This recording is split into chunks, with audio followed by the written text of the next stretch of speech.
everyone, this is Becca from Becca's Music Room. I'm a music teacher who talks about teacher tips, teacher life, teacherpreneurs, and all things that might hopefully make your life just a little bit easier.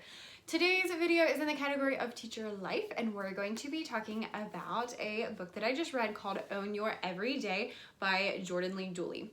As usual, if you enjoy this video, please make sure you like, subscribe, and share, and I have lots of other book review and book suggestion videos that you can check out in the playlist, which I will also link down below. All right, so I picked this book up this summer. I had never heard of Jordan Lee Dooley. Apparently she's a big deal. I had never heard of her, but I saw on Instagram that a group of teachers was doing like a book club, and I was like, book club? Heck yeah, I'll do a book club because I love books and I'm super cool that way. So, you know. And so I went and picked this book up, and honestly did not finish the book club because part of it was while I was in Disney, and yeah, it just didn't work out. But I did read the whole book and I was really impressed by it. I really enjoyed it. It is in the kind of like personal development realm, and it was very, very helpful, and I would highly, highly, highly recommend it. So that's my short part. We're gonna talk about a couple things that I have learned and things that really stood out to me about this book. So this book is sectioned into 3 different sections, and they're getting started, getting unstuck, and then what to do now. Yes, I have my notes down on my lap, so I was like, wait, is that right? Yes, it is. So it starts off with where do I start? And I loved the message that it gave. And the message that it gave was that you are in charge, and that what's happening to you is your fault and your obligation. Your whole life is made up of things that have happened to you and the choices you've made because of those things. And so she gets really deep into talking about how all of what she has done, all of what her mistakes have been, all those things are on her. And it's the same for everybody. Like everything that you have done, everything that you have chosen to do, all those things are on you. Like you get to decide what you're doing, and that depending on how you're feeling at the moment, that could be really not good or it could be really great, because you could either look at it like, oh man, I'm in this mess, how could I have gotten this far, you know, oh, it's my fault. Or you could look at it as, if my life is my own, then I get to choose what I'm gonna do, and I get to choose where I'm gonna go and how I'm gonna do things.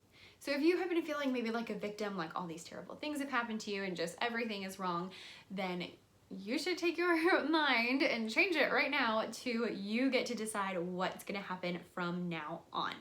So Jordan talks a lot about, in the first chapter, about just kind of breaking down the walls and getting down to the root of things and the heart of the problems so that you are able to fix them.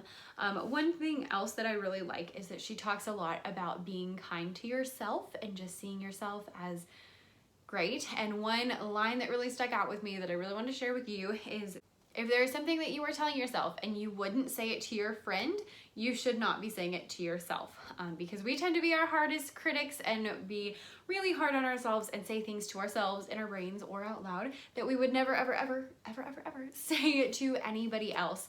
And I just really love how she put that, and I am 100% guilty about that. And I was like, oh my gosh, I cannot talk to myself like that.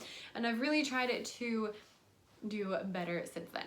The second chapter is about getting unstuck, and Jordan talks about different things that you could be kind of like stuck in. She talks a lot about different things like disappointment and shame and comparison and perfectionism and those kind of things. But the one that really hit home for me was actually the first one, and it was something that she called imposter syndrome. So imposter syndrome is kind of going through your life doing things but maybe feeling a little weird or awkward, or like maybe you're an imposter and you're not supposed to be doing that. So maybe if you're in the business world but you don't feel like a businesswoman and you feel like you're maybe acting or pretending, and that you feel like people aren't taking you seriously.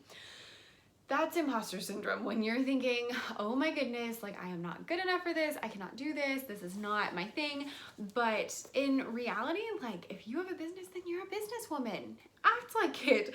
And she just goes really deep into like, you don't need to feel like an imposter when you're doing these things. I honestly have felt like that a lot with this YouTube channel and with the book that I've written. Y'all, I wrote a whole book this summer and I have not finished editing it because I feel so weird. I'm like, you know, who am I to write a book? Who am I to do all these things? And then I'm like, okay, like I did it. So it's okay. It's not like, I'm not an imposter. It shouldn't be, who am I to do this? It should be, why can't I do this?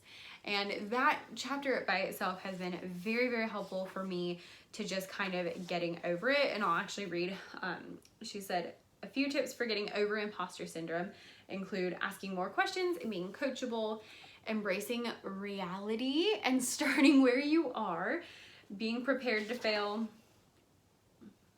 shifting your perspective on failure, so not seeing failure as a terrible thing, but just kind of as something to help move you forward, and execute incremental, implemental, imperfect action, which I really like, because if you've been watching my videos, you know that I am all about getting down to the rooting things and just going for them. I'm all about action, even if it is not perfect. So I actually really like the way she put it. Incremental, implemental, imperfect action. So even if you're just making little tiny steps towards whatever your goal is, however big it is, even if you don't think you can do it, or you don't feel like you should be able to do it because you're an imposter, that you can still just take a little bit of action to go towards that.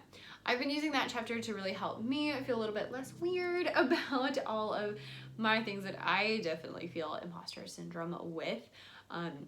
For example, again, this YouTube channel or my TPT or my blog or all those things that I have and don't tell anybody I know about. And I've gotten better. I have been being a little more open and telling a few more people. If you watched my Girl Stop Apologizing video, I talked about how that was something I was working on, and I'm still working on it now, and just feeling less weird about it and just kind of embracing it. Like, this is what I'm doing, this is where I am, this is how it's going to be, and it doesn't really matter what other people think about you.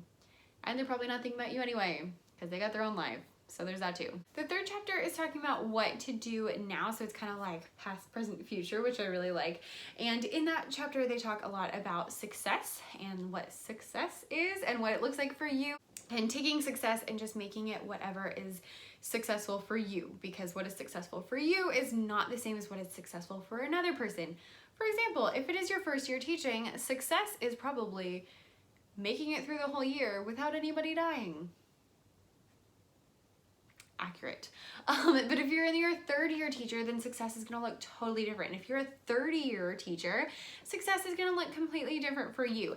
Everyone has things that they're working on, and success needs to be measured by what you want to accomplish, not what someone else wants to accomplish. So make sure that you are avoiding comparison by looking where you want to go. She talks a lot about faith in this book, both faith in God and faith in yourself, which is something I really struggle with.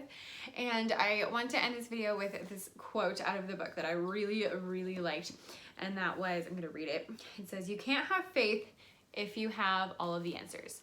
So that rings true whether you're talking about religious faith and faith in God, or if you're just talking about having faith in yourself. Like, you don't know what you can do or how much you can do or what you're going to accomplish, but you need to have faith in yourself that you can get done what you are wanting to get done. Like, you need to have faith that you can be successful, and you need to have faith that you can do all the things.